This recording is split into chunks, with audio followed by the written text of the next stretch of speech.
Welcome back, everyone, to Halloween Haunts 365.com, the podcast. I'm Jared. Hi, I'm Terry. Today, we have a very special guest for you. We'll get to that after these announcements. First up, we got to talk to Jimmy J and the Friday the 13th Minicon. Let's do it. All right, heads, get ready for another killer Friday the 13th weekend in Blairstown at the iconic Blairstown Diner. For what? For the inaugural Friday the 13th Mini-Con, all hosted by yours truly and the Horror 365 team. I'm telling you, we just have an incredible lineup in store for each and every one of you. Signings and photo ops with various alumni from different Friday movies, screenings, Q&A sessions, a wedding vow renewal segment, a costume competition, hell, even a dinner with the alumni. Who does that? So, make Mother proud and get your tickets now. F13minicon.eventbrite.com. That is F13minicon.eventbrite.com. Come on out for the only Friday the 13th of the year and be a part of the history in the making. We'll see you Friday the 13th. All right, that was Jimmy J and the Friday the 13th Minicon. Buy your tickets now, May 13th, 14th, Blairstown, New Jersey. Going to be a good time. Yes, it is. Next up, we have Field of Screams open May 13th to 14th for Friday the 13th and halfway to Halloween. Let's hit it.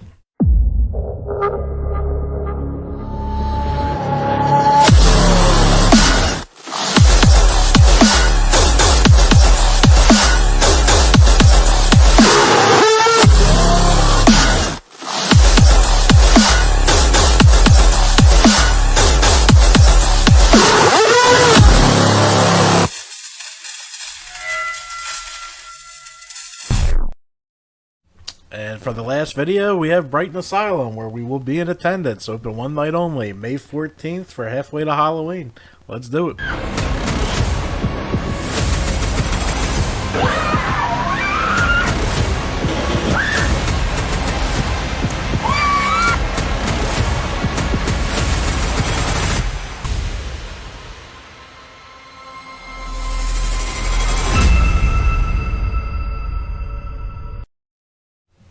Get your tickets, like I said. We will be in attendance, and it's going to be a good time.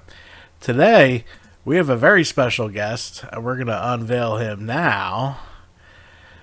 We have Mr. Savage from Sinister Visions. How you doing tonight? Oh, just dandy. So this is going to be our interview with the owner, mastermind of Sinister Visions that have done pretty much everything in the haunt industry, I'd say. Really cool features. You did the designs for like the last 4 Trans Worlds, right? More like the last 15. 15, yeah. Okay. I looked at your website a lot. I couldn't really pin down the dates. And I've been working with Transworld for a long time. Yeah, and it's fantastic work. You're definitely one of my favorite haunt creators. So when you answered, to tell you the truth, I phoned her right away. I'm like, we got him. All you had to do was ask. I don't know. Apparently I'm too afraid to ask. But let's start off with telling the fans a little bit about yourself. Okay. Well, we know my name. Company Sinister Visions, founded in 1991. In a nutshell, I do graphic design, illustration, and web design for haunt and Halloween attractions and horror-themed businesses and vendors. If you've been to a Transworld website, I built that, including the logos and the graphics and the t-shirts. If you've been to a Zombie Army Productions haunted house, did all that. Yeah, I've been doing this for a little over 25 years. Wow. That's started amazing. Right when the haunt industry started to become the haunt industry in the early 2000s. The time is 8:00 p.m. That's my computer being extremely helpful. Sorry about that. Anyway, yeah, started out. I worked corporate design job for 5-6 years in the late 90s into the early 2000s, and then went solo in the early 2000s freelance and have never looked back. Wow, that's fantastic. That's awesome. When did you get the idea for what is now Sinister Visions? It was not so much that I had the idea for it as it just kind of evolved into what it was. Like I said, I had a couple of different graphic design jobs in the late 90s, early 2000s in Chicago. And then early 2000s, my wife and I got pregnant. And shortly after the baby was born, discovered that she had a range of secondary health issues that the pregnancy had accelerated, which put her in a variety of medical therapies and treatments for the next 2 years. Oh, wow. So I had to be home. So it was really a question of, well, what do I got? I got a laptop. I got a degree in design. I've taught myself web design, and I have the Adobe and at the time Macromedia suite of products. And I love Halloween. So started looking around, got in touch with, actually reached out to a number of companies that existed then. And the only one that really responded was Haunted Attraction Magazine and Leonard Pickle. And Leonard was kind enough to let me have ads in the magazine in exchange for design work, which is how I wound up doing like the HauntCon logo and stuff like that. And then just kind of from there started picking up clients and just kind of evolved from there. I'm lucky in that I'm multidisciplined. I can draw, I can paint, I have a degree in graphic design. I taught myself web design. I can do all of these different disparate things, whereas most agencies would farm out different aspects of it. I can do all of it. So you only ever have to talk to me. And now, because I've been doing this so long, I can also avoid all of the cliches and the traps and the things that you see on. I got to be careful how I phrase this. There are certain tropes, fonts, cliches, imagery that we've all seen a million times. I don't do those because I know what they are. Yep. So that's that, and just having been in this space for as long as I have is what I'm bringing to the table these days. That's awesome. That is awesome. Yeah, I can only do like a quarter of what you can do. Yeah. So I'm very jealous. Well, I get emails every spring from kids that are graduating with a degree in illustration or graphic design or web design. And first, they want to know if I'm hiring. And unfortunately, it's me. No. And second, they want to know how they can do what I do. And 9 times out of 10, they don't really know what all I do. And that's also the hardest part of the marketing. People want to put you in a box. Yeah. That's that guy. He does this thing, and I do all the things. So it's always a challenge to get people to understand. I'm still surprised when I do a logo for somebody, and then they ask me, "Do you do websites?" I got a whole website about the websites that I do. So yes, go look. You do. You really do. Yeah, I mean, I can always tell when somebody has just emailed me and not looked. Yeah. Which, fine. But yeah. I got that. You have a lot of stuff on your website. It was very impressive. Oh, thank you. I looked at that for probably 2 hours, just going through like all the older logos, the newer stuff, your t-shirt designs, your internet. And that's just sinistervisions.com. I also have sinisterfonts.com, where I give away 30 different horror typefaces, fonts that I've created over the years. Sinistersonics.com, where I have soundscapes that I made a long time ago, but that also now it's on SoundCloud. It's a warehouse for out-of-print Halloween effect records from like the 50s. Oh, wow. ChadSavage.com is just artwork. Pumpkincult.com, Cult of the Great Pumpkin is just a fun Halloween side project that I do for stuff that's not related to my own projects, usually. And on and on. Oh, gotcha. Yeah, I was just in awe going through everything. I'm like, man, this guy because every idea is so different from the last. It's like you don't have a theme. You know what I mean? Like a lot of people will have logos, and then you can tell who made that logo. Yours is just, other than certain colors that you like to use, it's all original. So, like, to me, that was fantastic. I did learn early on that I needed to diversify the look and feel of what I produce to fit the vibe and theme of the thing. Yeah. I have, again, choosing words carefully. Other people, there's a couple other companies in the space where, like you said, the second you see the artwork, you know who did it. Yep.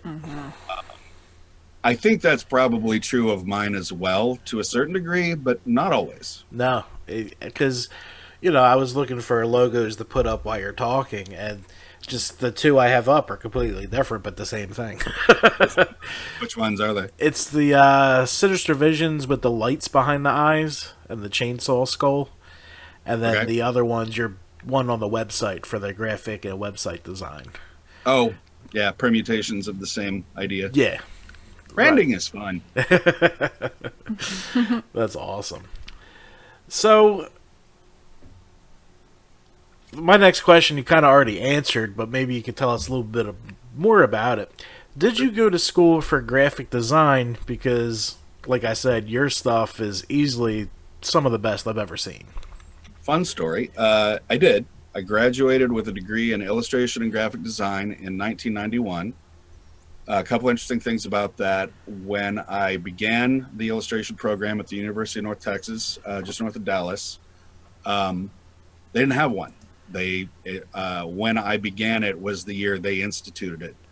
The year before I graduated, they decided we don't want to do this anymore, and they canceled the program. So me and the other students that were already 3 years in got to finish it. But I'm one of like 15 people that has an illustration degree from that school, because unless they started offering it again in the meantime, and it has been over 30 years. I'm the only one one of the only ones that has an illustration degree from there. Oh, wow. And then wonderfully, 2 years later, 1993, design went digital. Right. Which was not how I had trained. I had trained at all the classic manual methods of design production. I was cutting Rubylith and using press type and all of these terms that I could throw down that nobody under 45 is even going to have a clue what they mean. Yeah. So that was fun. But had to roll with it. So got myself a PC in 93. Got the programs that were available at the time, which is Photoshop. I don't even think was out yet, or it was it was in its infancy, like version 2 or 3. Macromedia, I can't remember if they had launched Dreamweaver yet. I honestly can't remember, but I started looking at sites and learned how to view the source code. So I started teaching myself the source code, and it just progressed from there. By 96, I had designed my first website, which was for a professional dominatrix friend of mine. And then, just on from there, just kind of learning as I go. That's Yeah. awesome. Yeah, I took it in high school, and it was when the iMac first came out, the big blue one. Yep. And then it was all HTML format, but then everything changed, and I haven't done anything with it since. So I just got lost in the years, but we'll get back into that. So, how many haunts do you think you've worked on in a guesstimate? Best I could say is hundreds. Hundreds. At Yeah. this point. I have no clue how many, but I know it's hundreds. If you go to his website, you could just keep doing this. And I purge every few years, like on I have a page that lists websites that I've done, and generally I will purge anything 5 years old or older. Graphics, the logos and other stuff, not as much. I probably should, because it's going to get kind of silly after a point. But web design, in particular moves so fast. I mean, Flash isn't a thing anymore. Flash was a huge deal 15 years ago, and now gone. Not a thing you can do or have or use anymore, which is a shame because it was kind of awesome. Yeah. But yeah, I just digressed, and I've got nowhere to go from here. So, what attracts you to the haunted attractions and the industry? Wired this way. I was born into a conservative but loving Southern Baptist family in Little Rock, Arkansas. Inexplicably loved Halloween better than Christmas from the word go. Yeah. And that just never changed. Only difference was when I was a kid, as long as it was October, it was cool to celebrate this stuff. Parents were real supportive. They loved the holiday too. Great memories. I got to trick-or-treat in the 70s, which can't beat that. It was a magical thing. But yeah, once I got out on my own and I didn't have anybody telling me, well, you know, you need to keep this to 1 month a year, I just kind of went nuts. I live in a Queen Anne Victorian house that looks like the Addams family hired a more modern decorator. And yeah, here I am. Yeah, that's with all of us. It's from Jump Street. Yeah. The Halloween love. It really is. Like, as far as back as I can remember, I always liked it more than Christmas. And I was at the age where you got a ton of presents for Christmas, but I was still more Halloween. And that's not me knocking Christmas. The Christmases as a kid, huge family Norman Rockwell deals. They were amazing. Yeah. They were lovely. Of course, I didn't know that at the time. I know that now. But, still loved Halloween more. Yep. Yes.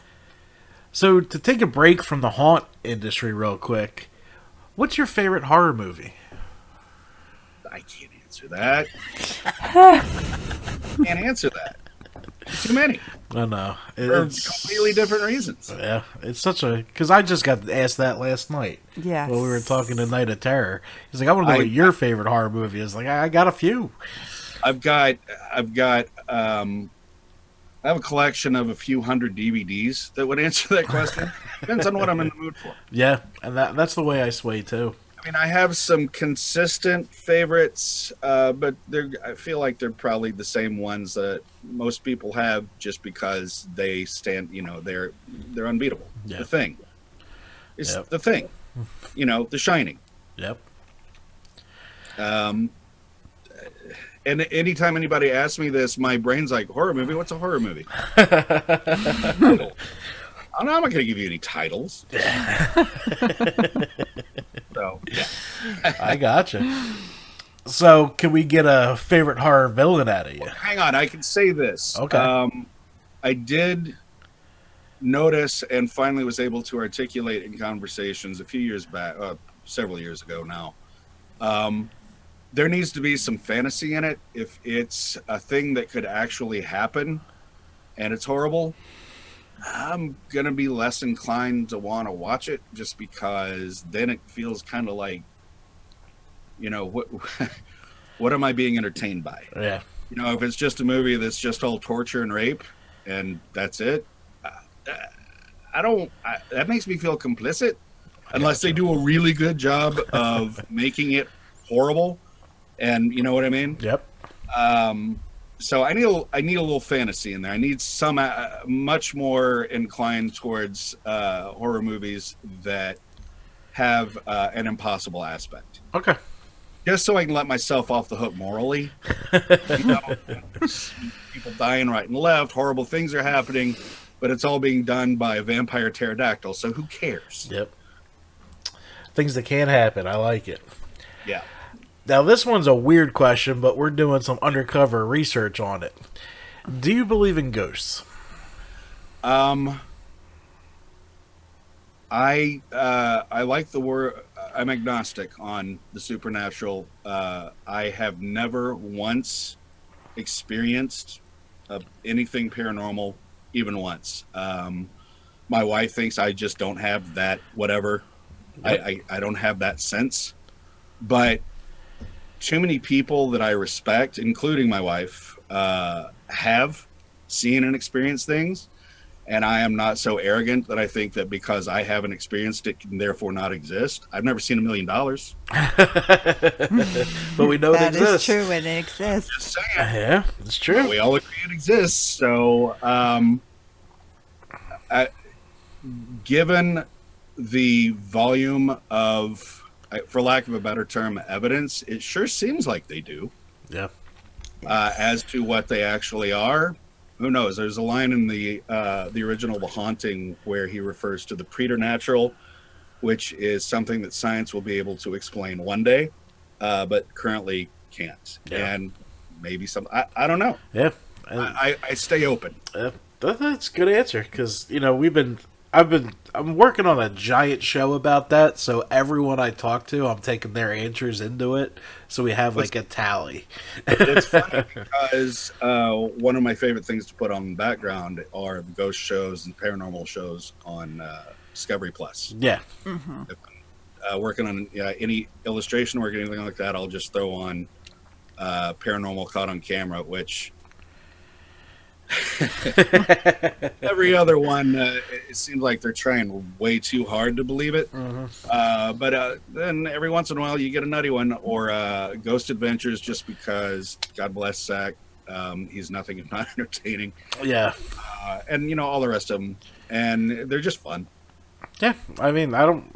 They're spooky. It's background spooky. Yep. Like that. Yes. So we'll run back to the haunted attractions. Do you have a favorite haunt? I have a lot of favorite haunts. I mean, Netherworld. Can't not say Netherworld. I haven't been in a very, very long time, but the first one I ever worked at, Haunted Verdun Manor, just outside of Dallas, it's now Thrillvania, was amazing. It's almost impossible to describe what that place was like in the late 80s, early 90s when Lance Pope, may he rest in peace, was running that place. I would go down there every weekend and watch him sculpt and create his own monsters, his own masks. He built like a 10-foot tall werewolf costume complete with stilts, dog legs, and metal steel claws so he could lean over the queue line and chunk his hand into the side of the building and lean over people. Hell's Gate in Chicago is always a great time. I've been to Erebus a few times, loved it. Once again, blanking. Yeah. There's too many. There's There's a just too lot. many. Really enjoy Basement of the Dead in Chicago. Went a couple of years ago and really enjoyed that one. Basically, as long as it's entertaining, I'm there for it. I've been to a couple, which I will not name, where I got bored. Yeah. And that's the thing, is walking into a haunt, I've seen too much behind the curtain. You're not going to scare me. I mean, you might startle me. Yeah. Good for you if you do. But there's no point where I'm going to feel actual fear. Yeah. So the best thing you can do is entertain me. And if you hear me laughing through the whole thing, you're doing a great job, because that's how I respond when I see something I really like. Yeah. That's the. A couple where, there was no creativity. But I mean, I've been to ones with no budget, but were so creative that they won me over, as soon as I was on the property. And I've been to a couple of huge budget national names where it was like just walking through a who's who of Transworld's Dark Zones past. Yeah. Where they just didn't. They took the props, they took all the things, and they put them into the most obvious setting, and didn't try to create any narrative, didn't try to create any sense of you know what I mean? No, I completely So understand. walk through, it's just like a bunch of props on display, and maybe you'll get an actor every now and then, and it's just like, Yeah. And it happens a lot. It really does. So creativity is really what I look for and appreciate in an attraction.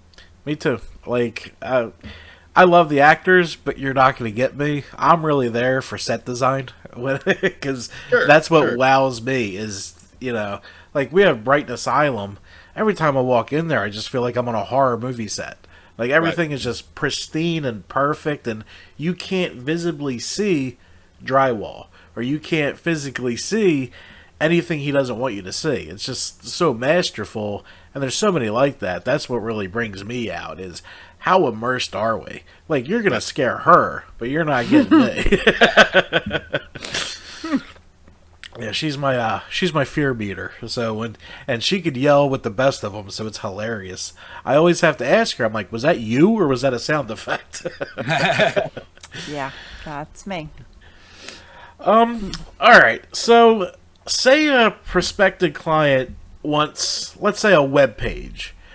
What do you look to collect from the customer? Ideas, freestyle it, or I'm pretty sure every job's different. But, like, how much material do you get to start with, or do you get any material to start with? It depends on the client, and it depends on the job. Some places are, I can go in one day from an attraction that's been around for 15 years, that's looking to overhaul and rebrand, to a place that is brand new and has never opened.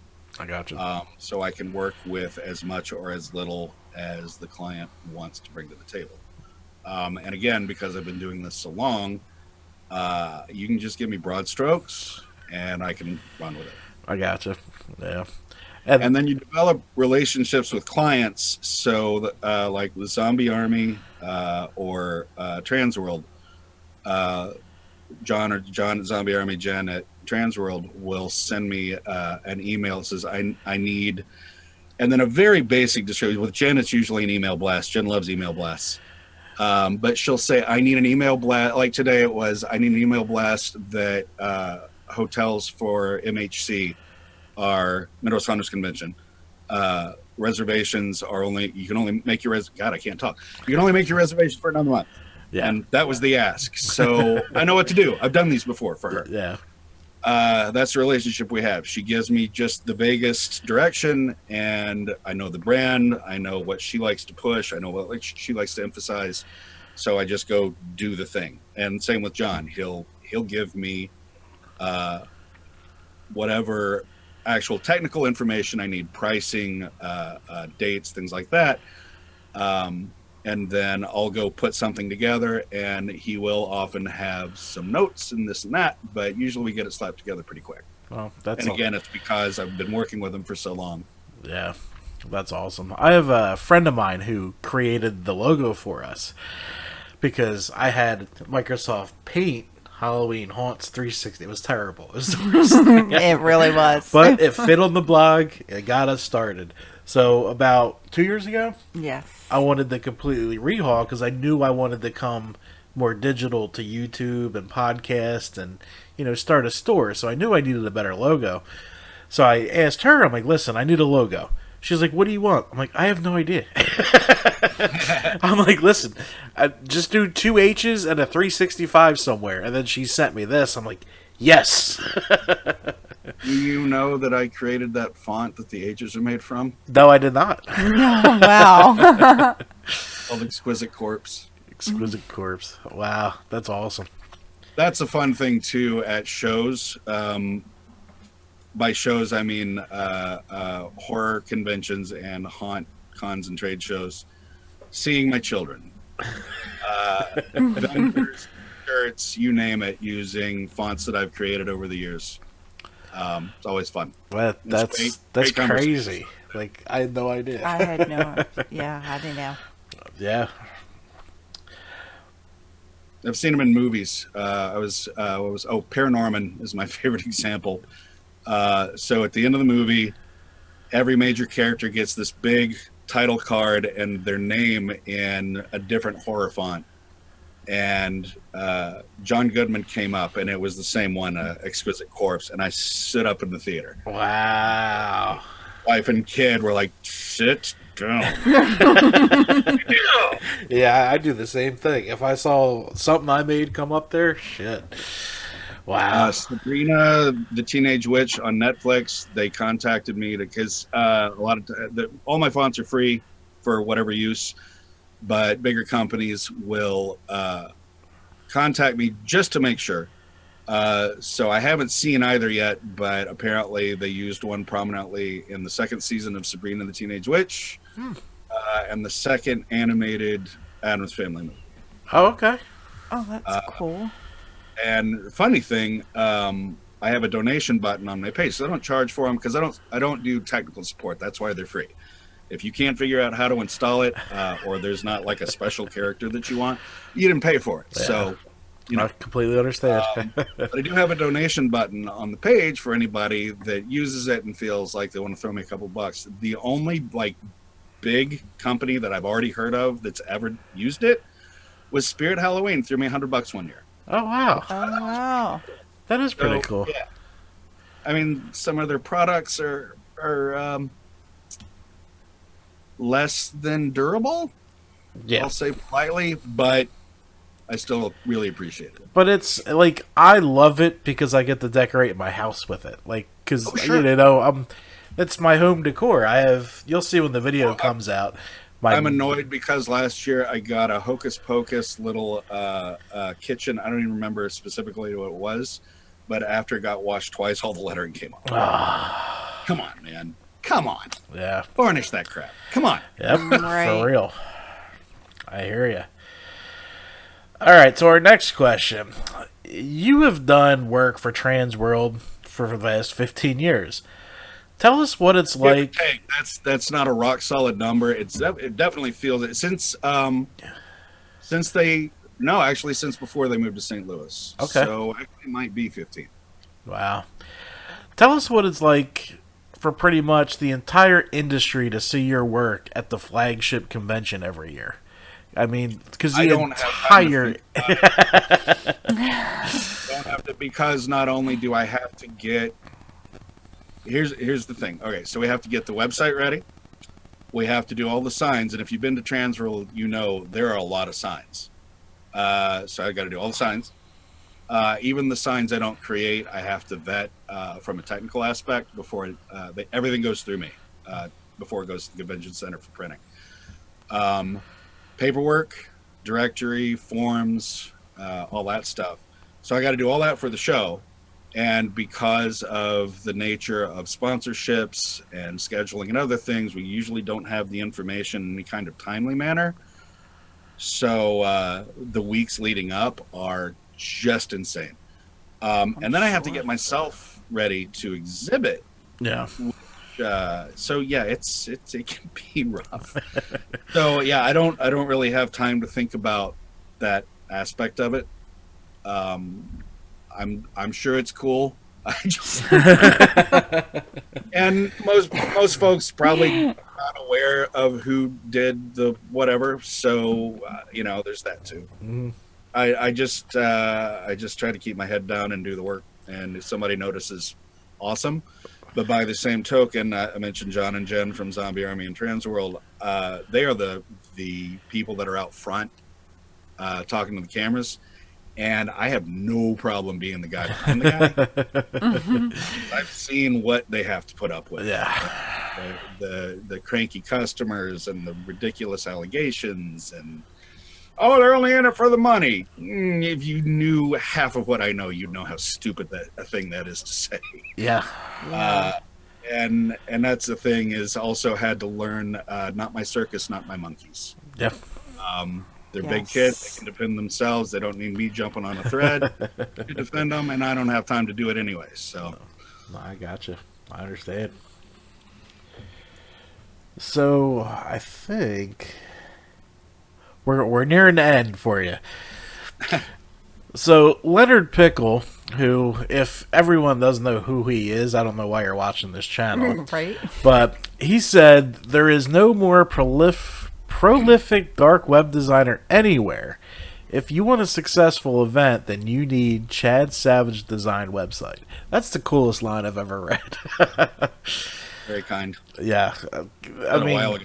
Yeah, but I mean, Leonard Pickle pretty much goes down in history for this stuff. I mean, there isn't anything he hasn't done. When we first started like 7 years ago, he liked the Facebook page. I was like, yeah. She's like, who the hell's Leonard Pickle? I'm like, don't worry about it. We got it.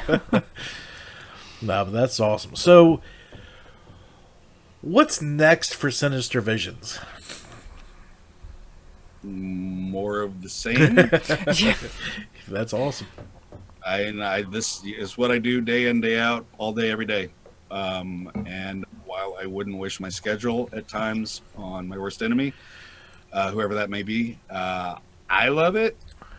Right now, it's kind of nuts because this last trans world in St. Louis was really successful. Yeah. For me personally. But now I have to do all the work that I booked while also dealing with the chaos engine that is Midwest Hunters Convention, trying to get that ready because that's in 2 months. Yep. In my own backyard in Chicago. So yeah, it's just cuckoo bananas around here. Yeah. But I like it like that. So And I don't know what to do with myself when I don't have 50 stocked up. Me neither, apparently, because I just keep coming up with new YouTube content. I'm like, yeah, I'm gonna do that. She's like, when? I'm like, we'll figure it out. We got this. So, other than Midwest Hunters Convention, do you have any other cool things coming up, project-wise? Anything you're looking forward to? I mean, the projects are all just logos and websites and T-shirts and whatnot for various attractions and spooky-themed businesses. In August, there's Flashback Weekend, HorrorCon in Chicago, which I co-sponsor and am heavily involved with. But yeah, St. Louis, Transworld, MHC, and Flashback are the only shows I have time to do. Yeah. I wish I could go vend at more shows, but I can't. Starting mid-July and all right through October, all the attractions whose websites and whatnot that excuse me, I already manage. Remember, oh yeah, we need to send our updates. So the first week of August is nuts, and that's when my name changes to Busy Butt. Yeah. Thanks to in large part Beaker, Mike Propovich, would lead every email and phone call with, "I know you're busy, butt." Well, no, I am. It must be. So now he just, when he calls me, he's like, "What's up, busy butt?" That's awesome. Oh, that's all the questions I got for you tonight. I really appreciate you coming on. So I'm going to give you the floor for, the dozens and dozens listening around the world to just pimp your stuff. I mean, the website and everything else. The simplest thing you can do is go to sv23.com. It's a landing page I put together that just has all of the things. Contact, social media, the various websites I manage, my web store, shopsinister.com, all can be found there. And once again, that's SV, as in Sinister Visions, 23.com. Yeah, and I'll definitely leave a link in the YouTube video so people could just click it, because I know how lazy they can be. Well, thank you so much for coming on. Thank you. Oh, my pleasure. It was greatly appreciated. We had a great time. We learned a lot. Yes, we did. Yeah. So that's all I have for you today at HalloweenHaunts365.com, the podcast where every day is haunt season. Goodbye. Bye. Au revoir.